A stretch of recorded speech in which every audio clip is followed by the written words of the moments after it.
ନମସ୍କାର। ଆମେ ଯେତେବେଳେ ବେଦାନ୍ତର କଥା ଶୁଣୁ ମନକୁ କ'ଣ ଆସେ? ହିମାଳୟ, ଗୁମ୍ଫା, ଋଷିମୁନି। ଏମିତି ଲାଗେ ଯେ ଏହା ଆମ ଦୈନନ୍ଦିନ ଜୀବନଠାରୁ ବହୁତ ଦୂରର କଥା। ହଁ, ମାନେ ଏକ ପ୍ରକାରର ପଳାୟନର ଫିଲୋସଫି ବୋଲି ଲାଗେ।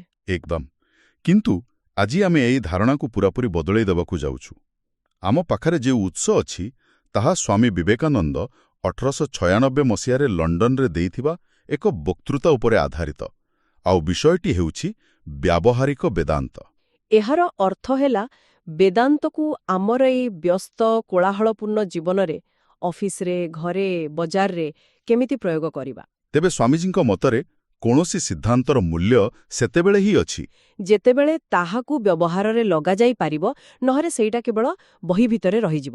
ଆଉ ଏହାର ମୂଳରେ ଯେଉଁ ବିଚାର ଅଛି ସେଇଟା ହେଉଛି ଏକତା। ହଁ, ୱାନନେସ୍।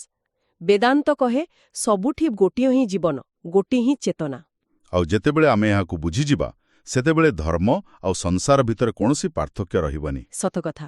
ସେତେବେଳେ ଆମ କାମ ହିଁ ଆମ ପୂଜା ହୋଇଯିବ। ବାଃ, ଏହା ତ ଆରମ୍ଭରୁ ହିଁ ବହୁତ ଆକର୍ଷଣୀୟ ଲାଗୁଛି। ଚାଲନ୍ତୁ ଏହାର ଗଭୀରତାକୁ ଯିବା।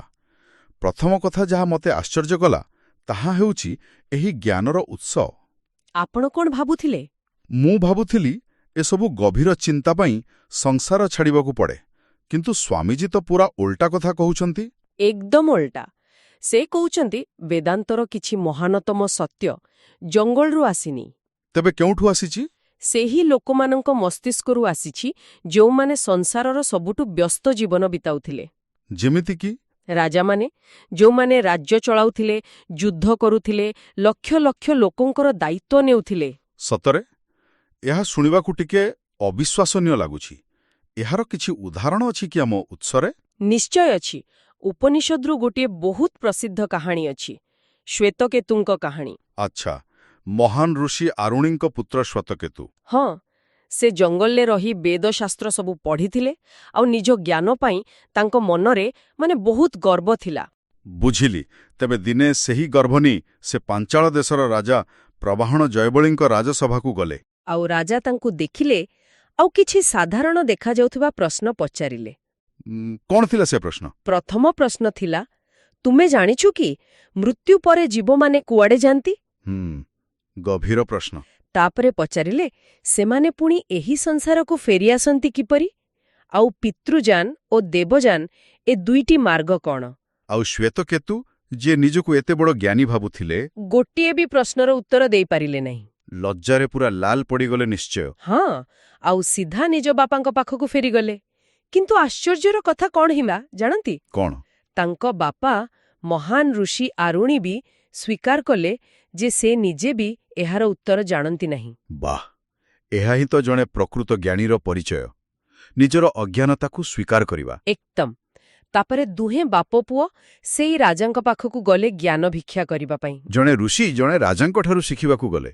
ହଁ, ଆଉ ସେଠାରେ ରାଜା ପ୍ରବାହନ କହିଲେ, ହେ ଗୌତମ, ଏହି ଜ୍ଞାନ ଆଜି ପର୍ଯ୍ୟନ୍ତ କେବେ ବି ବ୍ରାହ୍ମଣମାନଙ୍କ ପାଖକୁ ଯାଇନାହିଁ। ଏହା କେବଳ କ୍ଷତ୍ରିୟ ରାଜାମାନଙ୍କ ମଧ୍ୟରେ ହିଁ ସୀମିତ ଥିଲା। ଏଥିରୁ ତ ସ୍ପଷ୍ଟ ହୋଇଗଲା ଯେ ଆଧ୍ୟାତ୍ମିକ ଜ୍ଞାନ କୌଣସି ଗୋଟିଏ ବର୍ଗର ଏକଚାଟିଆ ନୁହେଁ। ଆଉ କର୍ମମୟ ଜୀବନର ସଂଘର୍ଷ ଭିତରୁ ହିଁ ଏହାର ଜନ୍ମ ହୋଇପାରେ। ତେବେ ଯଦି ରାଜାମାନଙ୍କ ଭଳି ବ୍ୟସ୍ତ ଲୋକ ଏହି ଜ୍ଞାନ ପାଇପାରୁଥିଲେ, ତେବେ ଏହାର ସବୁଠୁ ବଡ଼ ପରୀକ୍ଷା ଆଉ କେଉଁଠି ହୋଇପାରିବ? ମୋର ମନେହୁଏ ଗୋଟେ ଭୟଙ୍କର ଯୁଦ୍ଧକ୍ଷେତ୍ରଠାରୁ ବଡ଼ ଜାଗା ଆଉ କିଛି ନାହିଁ।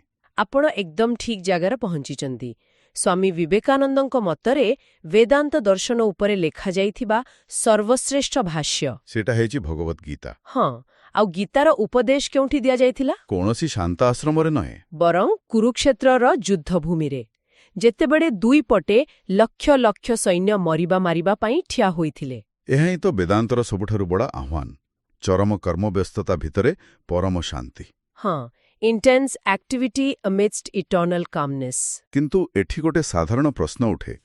ଆମେ ଭାବୁ ଯେ କୌଣସି ବଡ଼ କାମ କରିବାକୁ ହେଲେ ଗୋଟେ ପ୍ରକାରର ଆବେଗ, କ୍ରୋଧ ବା ପ୍ୟାସନ୍ ଦରକାର। ଠିକ୍। ତେବେ ପୁରା ଶାନ୍ତ ରହି ଜଣେ କେମିତି କାମ କରିପାରିବ? ଏଇଟା ବହୁତ ବଡ଼ ପ୍ରଶ୍ନ। ଆଉ ସ୍ୱାମୀଜୀ ଏହାର ବହୁତ ସୁନ୍ଦର ବିଶ୍ଳେଷଣ କରିଛନ୍ତି। ସେ କହନ୍ତି, ଆମର ଏଇ ଧାରଣାଟା ହିଁ ଭୁଲ। କେମିତି? ତାଙ୍କର ପ୍ରଥମ ଯୁକ୍ତି ହେଲା, ଯେତେ କମ୍ ଆବେଗ ସେତେ ଭଲ କାମ। ଯେଉଁ ଲୋକ ପ୍ରଚଣ୍ଡ କ୍ରୋଧରେ ଥାଏ ସେ ପ୍ରକୃତିରେ କିଛି କାମ କରେନି। ସେ କେବଳ ନିଜର ଶକ୍ତି ନଷ୍ଟ କରେ, ନିଜକୁ ଜଳେଇ ଦିଏ। ମାନେ ତାର ଶକ୍ତି ବାହାରକୁ ଯିବା ବଦଳରେ ଭିତରେ ହିଁ ଜଳିଯାଏ। ଏକଦମ। ଦ୍ୱିତୀୟ ଯୁକ୍ତି ହେଲା ଶାନ୍ତ ମନ ହିଁ ସବୁଠୁ ବଡ଼ ଶକ୍ତି। ଯେତେବେଳେ ମନ ଶାନ୍ତ ଓ ଏକାଗ୍ର ଥାଏ, ଆମର ସବୁ ଶକ୍ତି ଗୋଟିଏ ଜାଗାରେ କେନ୍ଦ୍ରୀଭୂତ ହୋଇ କାମରେ ଲାଗେ। ଠିକ୍ ଯେମିତି ସୂର୍ଯ୍ୟକିରଣକୁ ଗୋଟେ ଲେନ୍ସ ଦ୍ୱାରା ଏକାଠି କଲେ ନିଆଁ ଲାଗିଯାଏ। ବାସ୍ ସେଇଆ। ତୃତୀୟ ଯୁକ୍ତି ହେଉଛି ଇତିହାସକୁ ଦେଖ। ଦୁନିଆର ଯେତେ ବି ମହାନ କର୍ମଯୋଗୀ ହୋଇଛନ୍ତି, ବୁଦ୍ଧ, ଯୀଶୁ, ସେମାନେ ସମସ୍ତେ ଅପାର ଶାନ୍ତିର ପ୍ରତୀକ ଥିଲେ। ହଁ, ସେମାନଙ୍କର ସେହି ଶାନ୍ତ ସ୍ୱଭାବ ହିଁ ତାଙ୍କୁ ଦୁନିଆ ବଦଳେଇବାର ଶକ୍ତି ଦେଇଥିଲା। ଆଉ ତାଙ୍କର ଶେଷ ଯୁକ୍ତିଟି ମୋତେ ଲାଗେ ସବୁଠୁ ଗୁରୁତ୍ୱପୂର୍ଣ୍ଣ, ନିଷ୍କ୍ରିୟତା ବିଷୟରେ। ହଁ, ସେ କୁହନ୍ତି ନିଷ୍କ୍ରିୟତା କେବେ ବି ଆମର ଲକ୍ଷ୍ୟ ହୋଇପାରିବ ନାହିଁ। ଯଦି ସେମିତି ହୋଇଥାନ୍ତା ତେବେ ଏହି କାନ୍ଥ, ଗଛର ଗଣ୍ଡି ସବୁଠୁ ବଡ଼ ଋଷି ହୋଇଥାନ୍ତେ। ଏକଦମ। କାରଣ ସେମାନଙ୍କଠୁ ବେଶୀ ନିଷ୍କ୍ରିୟ ଆଉ କେହି ନାହାନ୍ତି। ତେଣୁ ଲକ୍ଷ୍ୟ ହେଉଛି କର୍ମ ମଧ୍ୟରେ ଶାନ୍ତି। ଯେମିତି ଜଣେ ସର୍ଜନ ଅପରେସନ ବେଳେ ପୁରା ଶାନ୍ତ ରହନ୍ତି। ଠିକ୍। ତାଙ୍କ ହାତ ଯଦି ଟିକେ ବି ଥରିଯାଏ, ତେବେ ରୋଗୀର ଜୀବନ ସଙ୍କଟରେ ପଡ଼ିଯିବ। ବେଦାନ୍ତ ସେହିଭଳି ଏକ ହାଇ ପରଫର୍ମାନ୍ସ ଷ୍ଟ୍ରାଟେଜି। ବାସ୍ତବରେ ଏହା ଏକ ପୁରା ନୂଆ ଦୃଷ୍ଟିକୋଣ। ତେବେ ଏସବୁ କଥା ଶୁଣିବାକୁ ବହୁତ ଭଲ ଲାଗୁଛି, କିନ୍ତୁ ପ୍ରକୃତ ଜୀବନରେ ଏହାକୁ କାର୍ଯ୍ୟକାରୀ କରିବା କେତେଦୂର ସମ୍ଭବ? ଏହା ପ୍ରକୃତରେ ବ୍ୟବହାରିକ ତ? ଆପଣ ଏବେ ଆଲୋଚନାର ସବୁଠାରୁ ଗୁରୁତ୍ୱପୂର୍ଣ୍ଣ ଅଂଶକୁ ଆସିଲେ।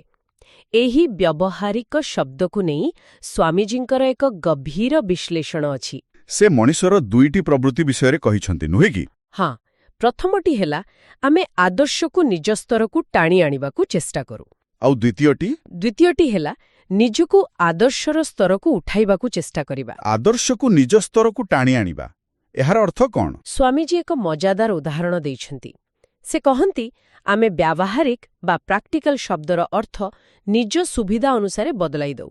ଆଚ୍ଛା। ଜଣେ ଦୋକାନୀ ପାଇଁ ଦୋକାନ ଚଳେଇବା, ଟଙ୍କା ରୋଜଗାର କରିବା ହିଁ ଦୁନିଆର ସବୁଠାରୁ ବ୍ୟାବହାରିକ କାମ। ଠିକ୍। ଆଉ ଜଣେ ଚୋର ପାଇଁ ସଫଳତାର ସହ ଚୋରି କରିବାଟା ହିଁ ସବୁଠାରୁ ବ୍ୟାବହାରିକ କାମ। ମାନେ ଯାହା ଆମ ସ୍ୱାର୍ଥ ସାଧନ କରେ, ଆମେ ତାକୁ ବ୍ୟାବହାରିକ କହିଦେଉ। ଏକ୍ଜାକ୍ଟଲି।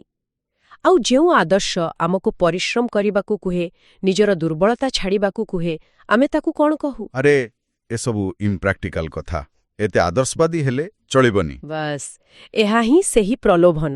ଆମେ ଆମର ଆଳସ୍ୟ, ଭୟ ଆଉ ସ୍ୱାର୍ଥପରତାକୁ ଠିକ୍ ବୋଲି ପ୍ରମାଣ କରିବା ପାଇଁ ଆଦର୍ଶକୁ ହିଁ ଦୋଷ ଦେଉ। ଏହା ତ ଆଜିକାଲି ସବୁଠି ଦେଖିବାକୁ ମିଳୁଛି। ଗେଟ୍ ରିଚ୍ କ୍ୱିକ୍ ସ୍କିମ୍, ପରୀକ୍ଷାର ପାସ୍ କରିବା ପାଇଁ ସର୍ଟକଟ୍, ସବୁ ସେଇ ଗୋଟିଏ ମାନସିକତା। ଠିକ୍ ଅଛି। କିନ୍ତୁ ବେଦାନ୍ତର ଆହ୍ୱାନ ଏହାର ଠିକ୍ ଓଲଟା। ସେଟା କ'ଣ? ବେଦାନ୍ତ କୁହେ ଆଦର୍ଶ ଉଚ୍ଚରେ ରହିବା ଦରକାର। ତାକୁ ତଳକୁ ଟାଣି ଆଣିବାର ଅଧିକାର ଆମର ନାହିଁ। ବରଂ ଆମକୁ ନିଜକୁ ସେହି ଆଦର୍ଶ ଆଡ଼କୁ ଉଠାଇବାକୁ ପଡ଼ିବ। ହଁ, ପ୍ରତିଦିନ ଟିକେ ଟିକେ କରି, 1000 ଥର ବିଫଳ ହେଲେ ବି ପୁଣି ଥରେ ଚେଷ୍ଟା କରିବାକୁ ପଡ଼ିବ। ଏହି ନିରନ୍ତର ପ୍ରୟାସ ହିଁ ପ୍ରକୃତ ବ୍ୟାବହାରିକ ଧର୍ମ।